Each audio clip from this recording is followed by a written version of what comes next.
Buen día, jóvenes en TV, ¿cómo están? Les damos la más cordial bienvenida a este programa de Conciencia Histórica, donde como siempre hablaremos de personas, eventos y en este caso de una prenda de vestir muy importante, el pantalón. Sí, esta prenda de vestir. ¿Conoces la historia del pantalón? ¿Cómo fue que esta prenda irrumpió en la vestimenta de muchas y distintas culturas del mundo? ¿Cómo llegó la mezclilla a ser tan popular? Vamos pues a conocer aspectos importantes de la historia, del mercado, de la industria y de la cultura. Porque entre pantalones y jeans hay mucha historia. Como bien lo sabemos, los pantalones son una prenda de vestir que cubre la mitad inferior del cuerpo, desde la cintura hasta los tobillos. A diferencia de una falda, el pantalón está dividido en dos partes para cubrir cada pierna por separado. Nuestros antepasados cubrían sus genitales del frío con pieles sujetas a la pelvis y enrolladas en las piernas. Una pintura rupestre de hace 10.000 años, encontrada en la comarca aragonesa de Mazaleón, en España, muestra a un hombre con el que podría ser un pantalón corto. En el programa de hoy mostraremos las implicaciones sociales y culturales que representó el uso de los pantalones. Ha sido una larga lucha, ya verás. Pero una de las transformaciones más grandes para la sociedad fue cuando la mujer comenzó a usarlo. Rompió con muchísimos paradigmas, normas establecidas y costumbres. Los pantalones de mezclilla también tienen una valiosa historia. Vamos pues a mirarnos a través de la historia del pantalón y de los jeans, porque recuerda, el pasado no ha pasado. Conéctate. De acuerdo con una etimología popular, el origen de la palabra pantalón viene de pianta y leone, es decir, planta de león, un apodo dado a los venecianos, pues el león de San Marcos es el símbolo de Venecia. Lo cierto es que en italiano pantalone o pantaleone, en español pantaleón, es un nombre propio que viene del griego pantelemón y significa el que se compadece de todos. San Pantaleón, de No Comedia, originario de Izmit, Turquía, fue introducido al culto de la Iglesia romana, precisamente por los venecianos, que durante la Edad Media tenían el monopolio del comercio con Levante a través del Mediterráneo. Los venecianos eran identificados por toda Italia por su vestimenta característica de origen turco, el calzón largo mismo que llevaba el personaje de la comedia del arte de nombre Pantaleón, del siglo XVII, que caracterizaba a un veneciano viejo y avaro que vestía precisamente calzones largos. De hecho, es posible que su fama fuera anterior, pues ya que William Shakespeare en 1599 había creado al personaje llamado Pantaloon en su obra As You Like It, como gustéis. La cuestión es que la simpatía y popularidad del personaje Pantaleón pronto lo llevó a ser representado por actores no italianos, de modo que a finales del siglo XVII se hizo famoso en las ferias y teatros de toda Europa. Sus calzones largos se popularizaron sobre todo en Francia e Inglaterra, donde se les llamó pantaloons. A partir del siglo XVII se incluyó como prenda en el uniforme de marineros. El nuevo atuendo marinero pasó a vestir a los niños aristócratas y nobles. Además, hay que decir que también los pescadores usaron una vestimenta parecida que podía variar en largo y ancho. ¿Cómo ves? Esta prenda gozaba de gran aceptación y tuvo su momento decisivo durante la Revolución Francesa. Hasta antes de este importante movimiento social de la historia de la humanidad, la vestimenta favorita de las clases altas de Francia fue el culotte, un calzón corto que contribuía a erotizar el cuerpo masculino y que tuvo su origen al final de la Edad Media. Esta prenda ajustada era todo lo contrario a la ropa que usaban las clases bajas francesas, legado de los calzones que vistieron los antiguos galos y que prácticamente era igual a lo que actualmente conocemos como pantalón. A estos individuos que no usaban el culotte se les denominó despectivamente sans-culotte, pues estos sans-culottes retomaron el nombre, lo resignificaron como emblema de lucha y rebeldía y orgullosos de no usar la prenda aristocrática, y al contrario, orgullosos de vestir sus tradicionales pantalones largos. Fueron quienes hicieron la Revolución Francesa y consiguieron en 1789 derrocar a la monarquía. Así fue como el pantalón, como prenda de vestir, consiguió elevarse hasta lo más alto de la sociedad. No pasó mucho tiempo para que hasta las clases altas cambiaran el culotte por el revolucionario pantalón. Para finales del siglo XVIII, ya toda Europa usaba la palabra pantalón para referirse a esta prenda de vestir. Fue así como el atuendo de los devotos de un santo y de un popular cómico pasó, siglos después, a identificar una clase social que hizo una importante revolución, para expandirse y adoptarse como parte de un estilo de vida. Paradójicamente, el pantalón fue restringido para uso exclusivo de los hombres. Tan solo unos cuantos años después, finalizada la revolución, una ordenanza en Francia prohibía a las mujeres el uso de prendas de vestir que no fueran el de su propio sexo. ¿Cómo ves? ¿Cómo fue que las mujeres lograron hacer suya a esta prenda de vestir? A mediados del siglo XIX, la feminista estadounidense Elizabeth Smith Miller, cansada del corsé y los vestidos incómodos que buscaban hacer cinturas diminutas, indumentaria que literalmente oprimía el cuerpo de las mujeres, comenzó a usar una prenda que ella consideró más racional: pantalones sueltos fruncidos en los tobillos, acompañados por un vestido corto o una falda y chaleco, aunque no se atrevió a presentarse así en lugares públicos. Quien sí lo hizo fue Amelia Jenks Bloomer, también feminista, que en 1851 escandalizó a la sociedad neoyorquina vistiendo un atuendo semejante al de su amiga Elizabeth. Desde entonces, su apellido quedó asociado con este estilo de vestimenta femenina, conocida como Bloomers. Dicha prenda fue objeto de burlas continuas en la prensa y en la calle. La propia Amelia Bloomer abandonó esta moda en 1859. El pantalón se convertía, nuevamente, en símbolo de liberación. El siglo XX, como bien sabemos, llegó con cambios importantes. El uso del pantalón por fin se extendió a las mujeres por razones prácticas. Por ejemplo, en las actividades deportivas les otorgó mayor libertad y comodidad. Pero fue en el mundo laboral donde más se extendió. El final de cada una de las guerras mundiales provocó el aumento considerable del trabajo femenino en fábricas y oficinas, y el pantalón fue la prenda que seleccionaron las mujeres para laborar. ¿Y cómo no lo iban a usar? Si es práctico, cómodo y en ciertos espacios protege el cuerpo de la mujer sin oprimirlo. Poco a poco, la mirada de hombres y mujeres se acostumbró a la nueva realidad, la de compartir su insignia y vestimenta. Fue así como las mujeres comenzaron a utilizar este atuendo que, curiosamente, se convirtió en un símbolo de libertad, comodidad y movimiento. En la década de los años 30, las damas de la alta sociedad comenzaron a meter al pantalón en sus armarios.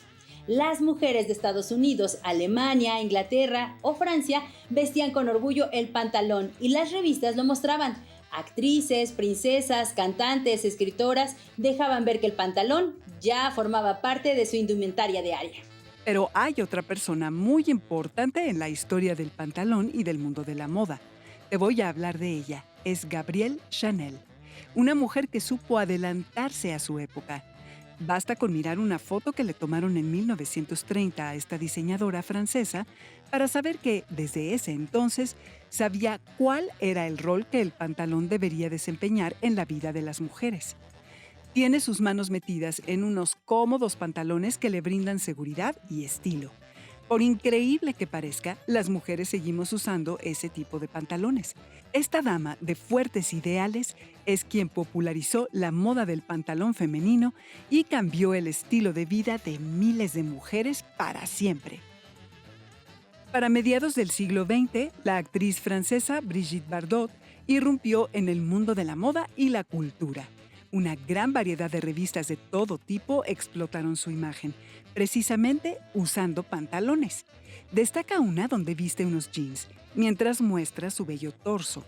Inmediatamente se transformó en símbolo de la liberación sexual y en un ícono de la modernidad. ¿La conoces? ¿Habías oído hablar de ella? Sin lugar a duda, la década de 1960 se caracterizó por la rebeldía, las protestas y los cambios sociales. Durante estos años surgieron grandes íconos de la moda y también se adoptaron nuevos estilos de vestir que incluían los pantalones acampanados, con diversos estampados y de colores muy llamativos. Jackie Kennedy, ex primera dama de los Estados Unidos, lució sin ningún problema estos estilos, contribuyendo así a afianzar el uso de la prenda. Para esa época, muchas mujeres también lo hacían y buscaban lucir como ella. Una vez que el pantalón femenino irrumpió en el mundo de la moda, fue otro diseñador francés quien consolidó aún más esta prenda de vestir. En 1966, Yves Saint Laurent presentó un elegante traje de pantalón para mujer denominado Le Smoking.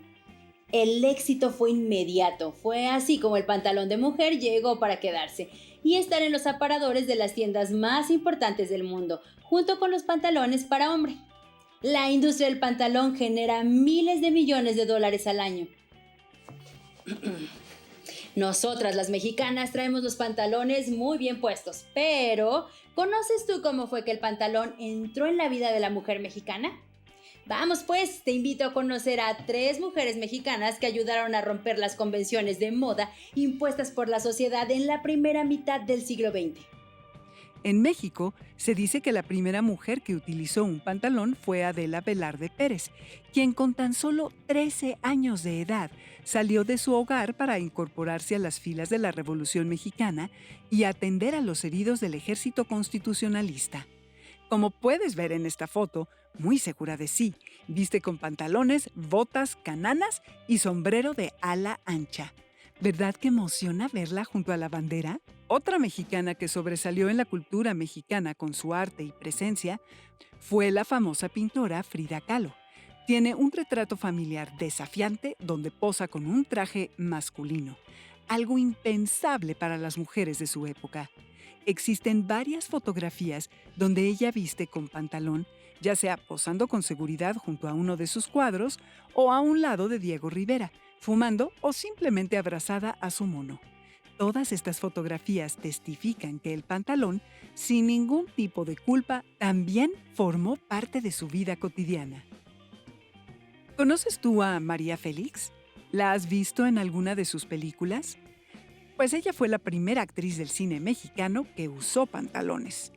Lo hizo en Doña Bárbara, película exhibida en los cines en 1943, donde interpretó a una mujer de mucho carácter que confrontaba sin ningún reparo a los hombres. María Félix fue sinónimo de belleza y elegancia. Siempre le gustó presumir su figura, incluso con pantalón.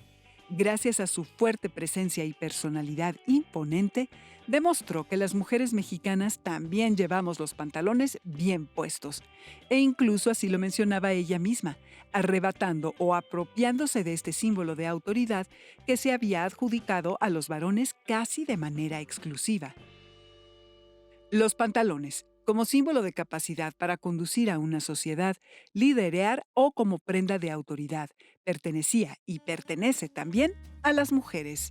Hablar de la mezclilla es hablar de vanguardia, innovación y resistencia. Gracias a su comodidad, este material textil ha sido capaz de trascender épocas y formas de pensar. Los jeans vaqueros o pantalones de mezclilla son un clásico en el armario que no pasa de moda. ¿Verdad que tienes más de uno en tu casa? ¿Conoces su historia?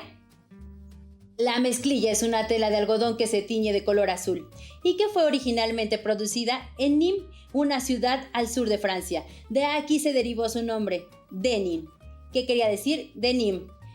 Su manufactura obedecía a la necesidad de ropa de trabajo. Por el año de 1800 se hicieron overoles y blusas que brindaron comodidad y seguridad, sobre todo a los obreros de las minas, que requerían un atuendo hecho de tela gruesa que les permitiera trabajar largas horas y evitar lesiones en la piel mientras estaban en contacto con materiales rudos.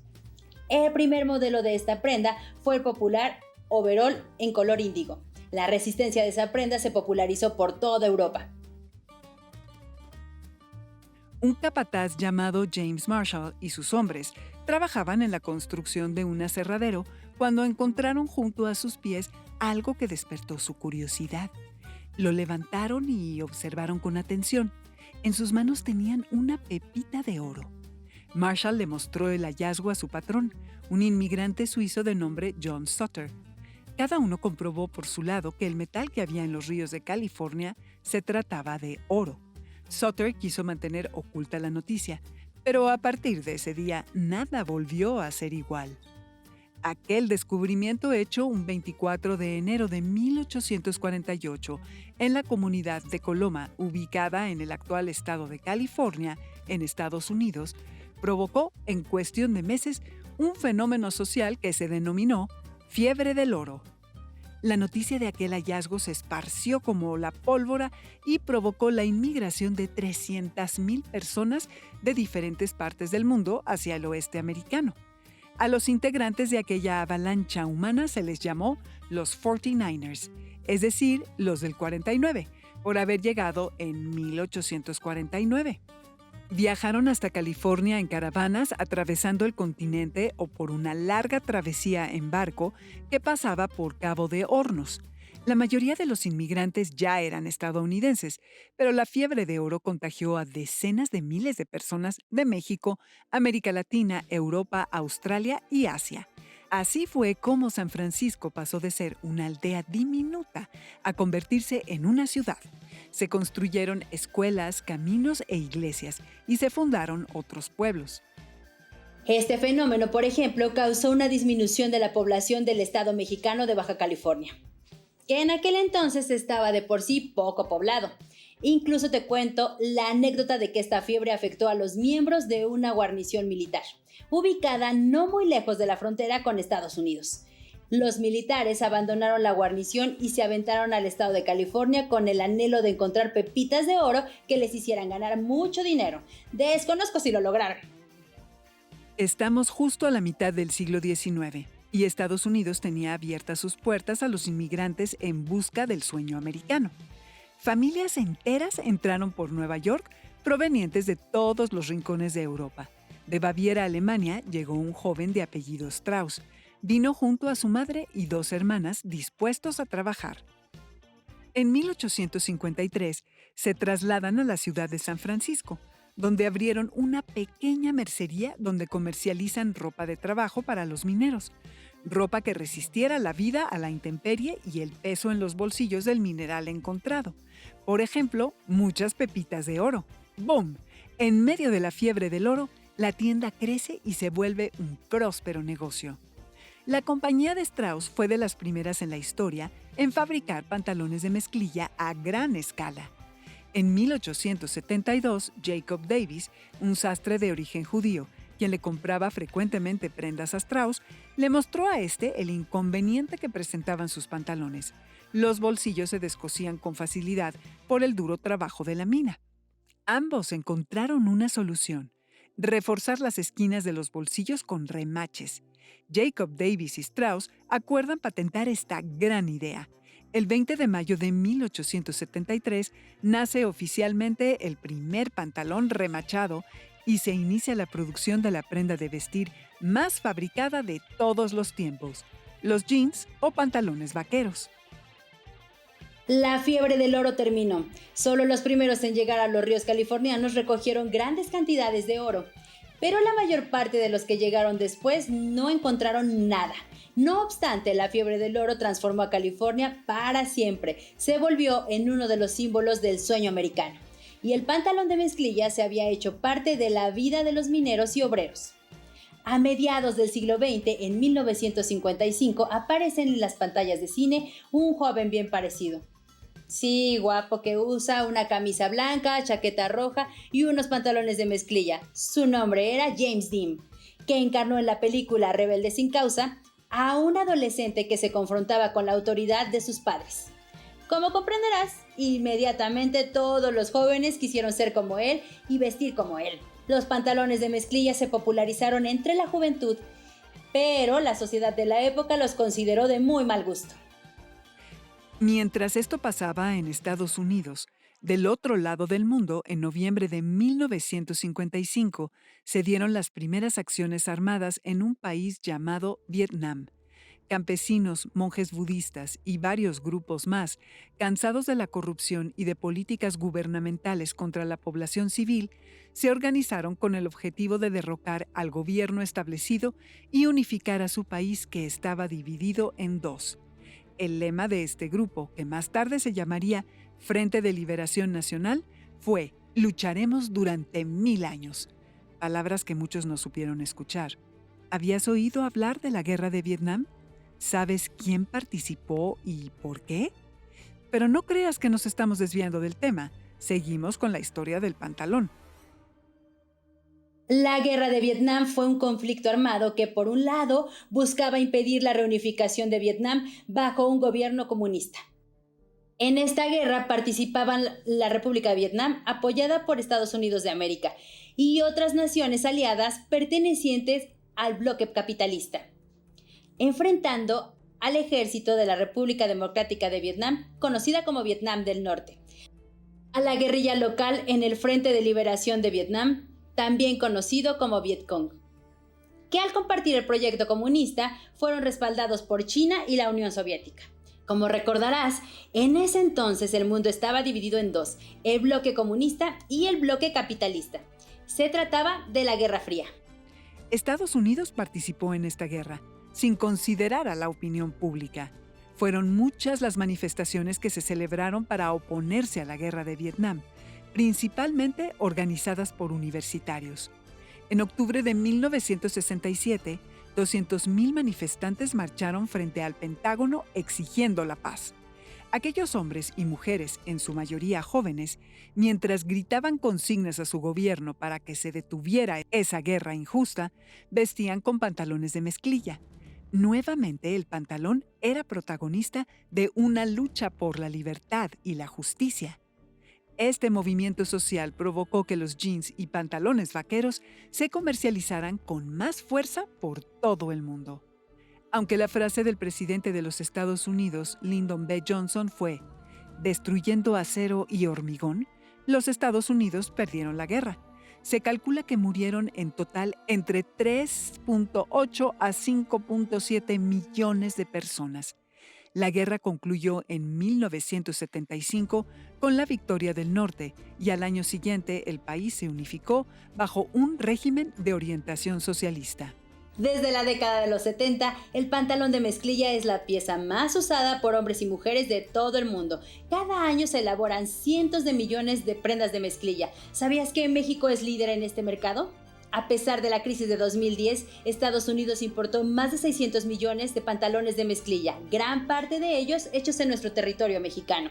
Por arriba de China, nuestro país es el principal proveedor de jeans a Estados Unidos. Pero hay que mencionar que esta es una industria que tiene importantes consecuencias en el medio ambiente. Por ejemplo, ¿sabías que para hacer un pantalón de mezclilla se necesita casi 7,000 litros de agua? En el caso de no tener los controles adecuados, la fabricación de ropa de mezclilla puede tener efectos nocivos para la salud. No solo de aquellos trabajadores que se ocupan en estas actividades, sino de los habitantes del lugar y zonas circundantes.